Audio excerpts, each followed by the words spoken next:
반갑습니다. 오늘 배워볼 내용은 등비수열입니다. 등비, 같을 등자에 비는 비율을 의미합니다. 그러니까 같은 비율을 가진 수열, 이렇게 볼 수 있습니다. 예를 들어서 설명해 보도록 하겠습니다. 1, 2, 4, 8, 16 모두 앞의 항으로부터 곱하기 2가 되어 있는 모습입니다. 따라서 전부 1대2, 1대2 비율을 만족하므로 이 수열은 등비수열이라고 볼 수 있습니다. 두 번째 것도 한번 봐볼까요? 전부 2분의 1이 곱해져 있는 형태이기 때문에 이 수열도 등비수열이라고 볼 수 있습니다. 비율이 2대 1인 등비수열, 이렇게 볼 수 있겠네요. 그리고 이 비율들 있잖아요. 비율. 이 비율을 수학에선 일반적으로 R이라고 표현합니다. R, 레이트, 비율의 영어의 단어죠. 레이트의 앞글자를 짜서 R이라고 부릅니다.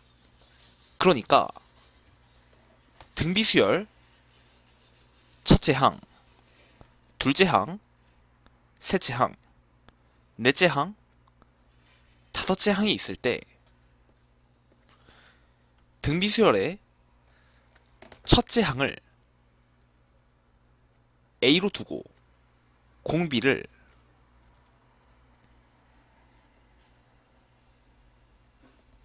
R이라고 두면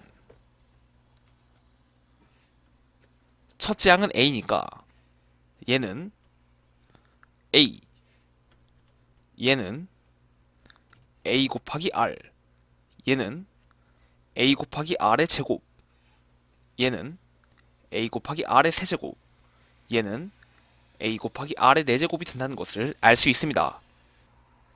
자, 그럼 여러분들 A의 n번째 항은 어떻게 표현할 수 있을까요? 자, 보시면 첫 번째 항일 땐 공비가 없고, 두 번째 항일 땐 공비가 한 번, 세 번째 항일 땐 공비가 두 번, 네 번째 항일 땐 공비가 세 번, 다섯 번째 항일 땐 공비가 네 번이니까 A의 n번째 항이면 공비가 n-1번 곱해질 수밖에 없다는 것을 알 수 있습니다.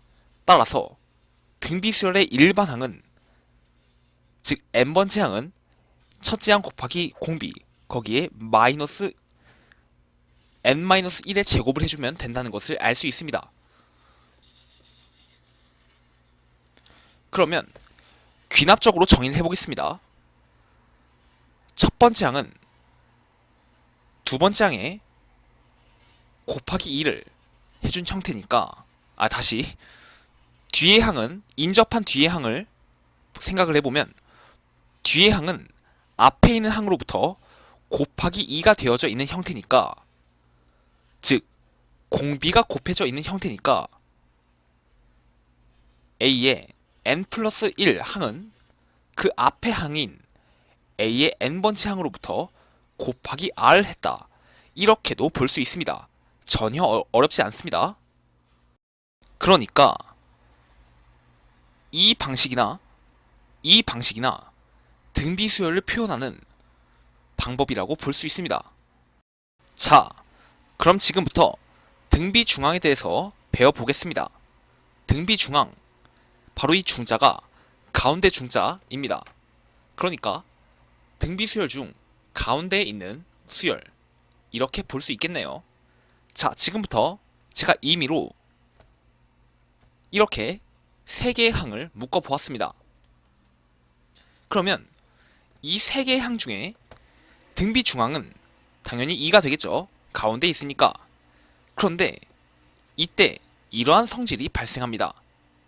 가운데를 제외한 첫 번째와 세 번째를 곱해주면 그것이 바로 이 등비중앙의 제곱값이 된다, 이렇게 볼 수 있습니다.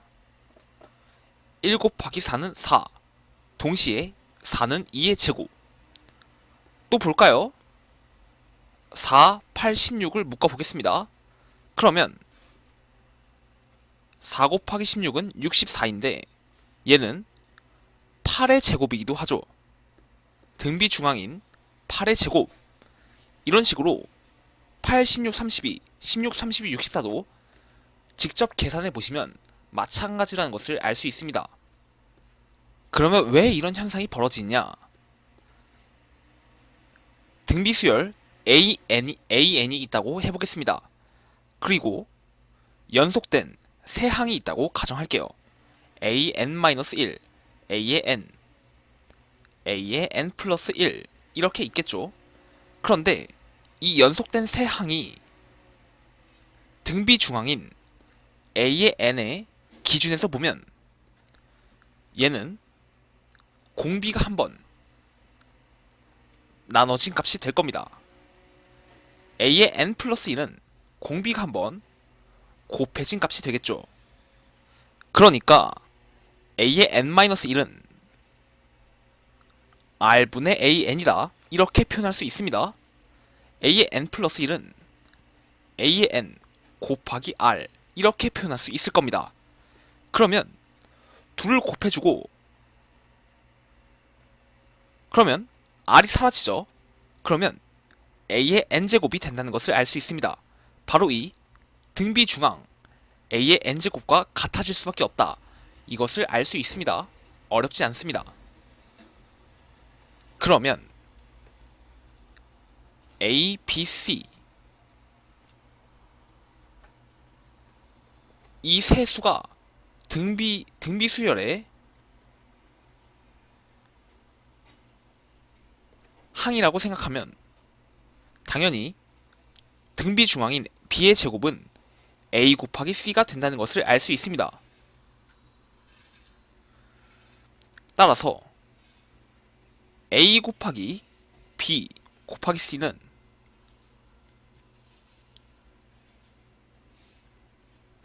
A와 C를 곱하면 B의 제곱이니까 B의 세제곱이 된다는 것을 알 수 있습니다. 어렵지 않습니다. 이거를 일반화해 보면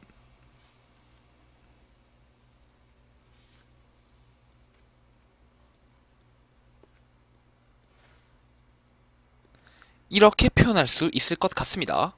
이해되시죠? 등비 중앙의 제곱은 등비 중앙으로부터의 앞의 항과 뒤의 합의 곱이다 라고요. 자, 그러면 이제부턴 등비 수열의 합에 대해서 알아보겠습니다. 등비 수열의 합, 저번 시간에 배웠다시피 수열의 합은 S로 표현한다고 배웠죠. 이번에도 S로 표현해 보겠습니다.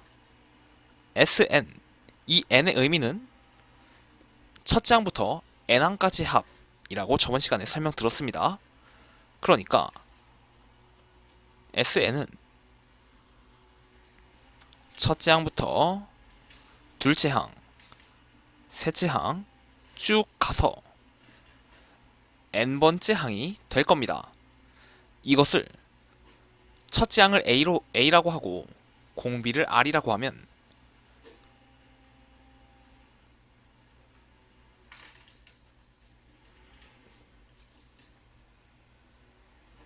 이렇게 표현할 수 있을 겁니다. 어렵지 않습니다. 그러면 이 SN을 어떻게 구하느냐? 자, 지금부터 제가 SN에다가 한번 R을 곱해보도록 하겠습니다.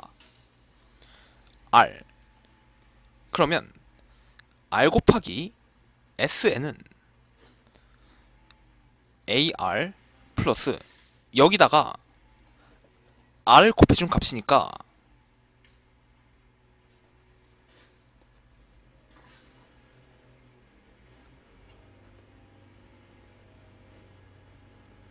이렇게 쭉 가서 ARN이 될 겁니다.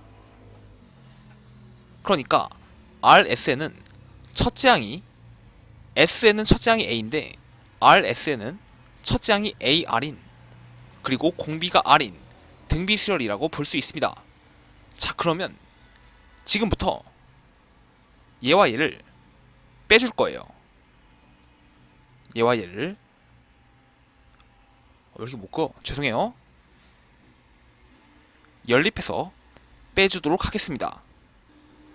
그러면 Sn 마이너스 RSn이 되는데 얘는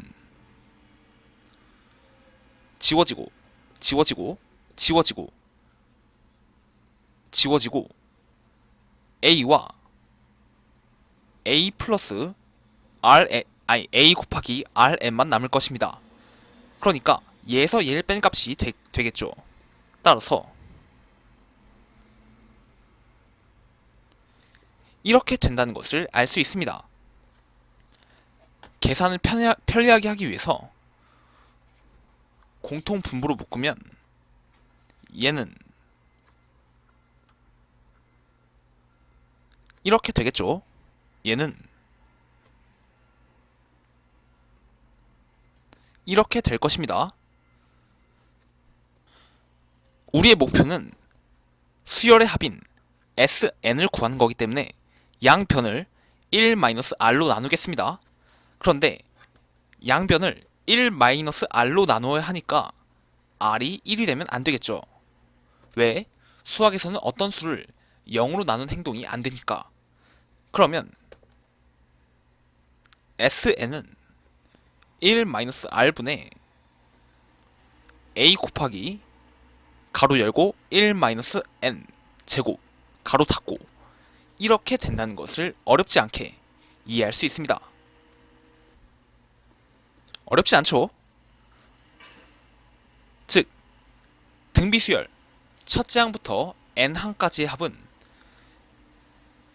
분모의 1-공비 분자에는 첫째 항 곱하기 1-공비의 n제곱 이렇게 볼 수 있습니다.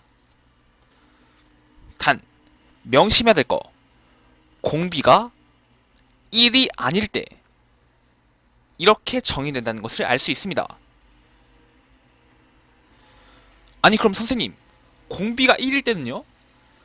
공비가 1이면 여러분들 생각을 해봐요. 공비가 1이면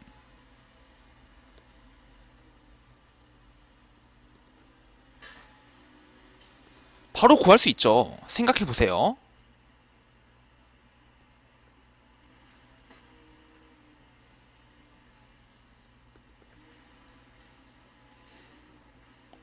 이렇게 되는데 공비가 1이면 얘도 그냥 A, 얘도 그냥 A, 얘도 그냥 A가 될 거 아니에요?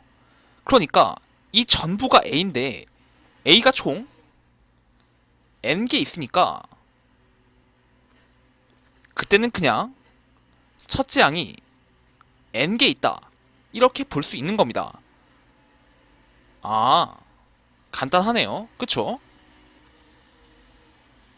R이 1이면 수열의 합은, 등비수열의 합은 첫째 항 곱하기 N 이라는 것을 어렵지 않게 알 수 있습니다. 오늘 강의는 여기서 마치겠습니다. 모두 고생 많았습니다.